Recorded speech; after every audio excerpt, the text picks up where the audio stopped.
It's time for discussions. Welcome to Discussions. So today I am going to be talking about resourcefulness. And that's because last night I was texting my best friend and he said, I want some big deals to come through. And I said in a joking text voice, are you using all of your resources? And I was joking around because that's not what I would ever text my friend, but I was typing it because I was thinking about that for myself. Am I using all of the resources at my disposal? And to me, the answer is no. So it sparked me to want to go and fix that. And today we can talk about the best way to do that, and we can do that together. So I was exposed to the word resourcefulness by Tony Robbins. He said a lot of people think that we lack the resources, but what we really lack is the resourcefulness. He said, if you're creative and passionate enough, if you're committed enough, you'll be able to solve basically any issue. And I was watching Shark Tank, and someone pitching was a young guy, and he was complaining, or he mentioned that he didn't have any rich uncles. And one of the Shark Tank investors said, you cannot complain about not having resources. You just need to be more ingenious and have more ingenuity with it, and solve issues and come up with innovative concepts that you can do that larger businesses can't. And so today we're going to be talking about how you can come up with a list of all your resources and help you decide how to be more resourceful than you currently are. And I think this applies a lot to smaller businesses and medium-sized businesses, because the bigger your business gets, the slower it is for things to change. You've got more to lose. You've got more difficult communication channels. And I remember seeing things like, if you want to get something approved, it can take 2-3 people signing off on it, and sometimes much more. Whereas if you're a small business, if you're just starting up, you can make split decisions quickly. You can be nimble. You can be agile. And just like in nature, the agile rabbit can escape the leopard predator, for example. And how to be more resourceful. Being resourceful means when you're in a situation where you think, I can't solve this, or I don't have the resources to solve this, you pause for a second and you think, okay, let me think of all of the options that are available to me. And some I hadn't thought of yet. And it's almost guaranteed that if you give yourself a minute or two to think about that, some ideas will come to you that you hadn't immediately thought of. And in my social life, I use this. And an example I can think of is when I used to play this game with my friends and went on dates and that sort of thing. When we'd walk past a dollar store or a variety store, a store where they sell random stuff that's really cheap, I'd say, let's go in there. We'd take $1 each, and whoever gets the coolest item wins. So we'd go in, we'd go to our different sections, we'd come out and we'd compare items. And on this occasion, I'd won.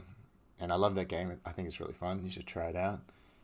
But what I found for like less than $1 was sparklers. Sparklers that you can light, and they're the things that you have on birthdays or put on cakes and that sort of thing. And we drove home, and I was sitting in my car, and I was thinking, I wish I could light this sparkler right now. But I don't smoke, so I don't have a lighter. And I was like, damn, I just can't light it. I got to wait. And I thought to myself, wait a second, Tony Robbins said we can solve anything. So I said, I'm going to try and be resourceful and test out if it works. And I was like, can I rub them against each other until they ignite? Can I use my key to, like a piece of flint, like try and flick some ignition into it? And I tried to think of a couple more things, and it finally dawned on me. I said, wait a second, this is quite an old car I'm in, and I know that I've got that little cigarette lighter thing somewhere. So I found that, charged it up, and used it to light my sparkler. And I probably could have thought of that first, but as most often with these things, the obvious thing sometimes just doesn't come to us. So to me, this was a time when focusing on being resourceful brought back a solution that wasn't in my mind previously. And I got to have fun with the cool sparkler. In work and in bigger issues in life, being resourceful can have a lot bigger paybacks than just that little bit of fun I had with the sparkler. So how can we be resourceful?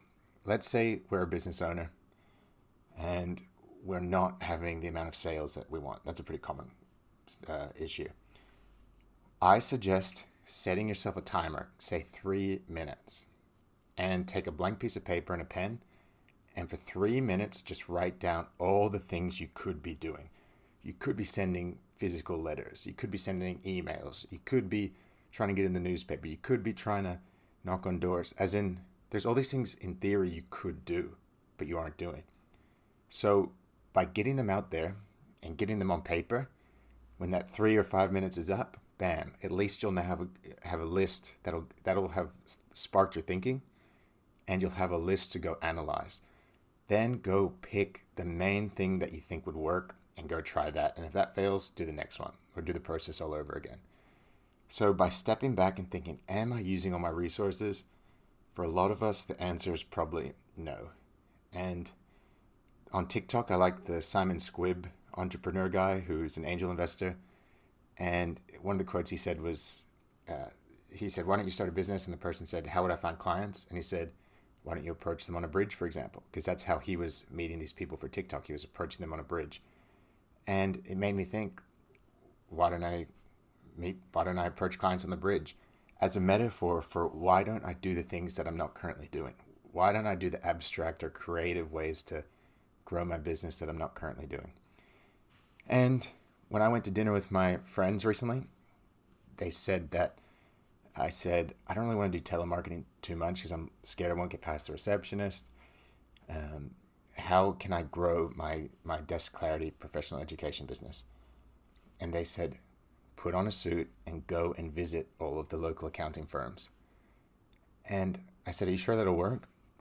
And they said, a lady came in the other day and dropped off a resume, and we hadn't seen someone come in our doors in person in so long that we were blown away, and we would definitely consider her in a higher light than someone applying online. And they were really impressed.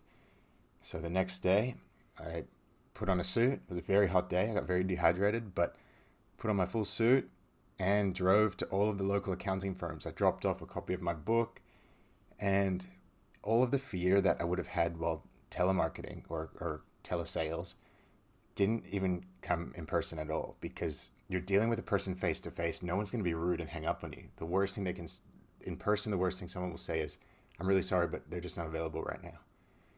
So that comforted me. I had trouble getting past all of the receptionists to get to the head of HR or the head of a team.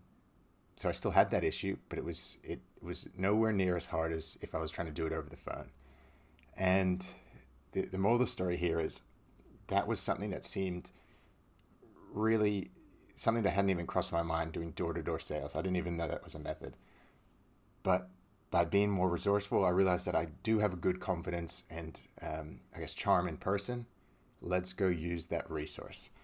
So my challenge to you is, in any field you're in your job, in your personal life, examine whether you, as Tony Robbins says, do you like the resources or do you like the resourcefulness? And go chase those dreams. So thank you for joining us for this podcast, and subscribe so we can bring you more content.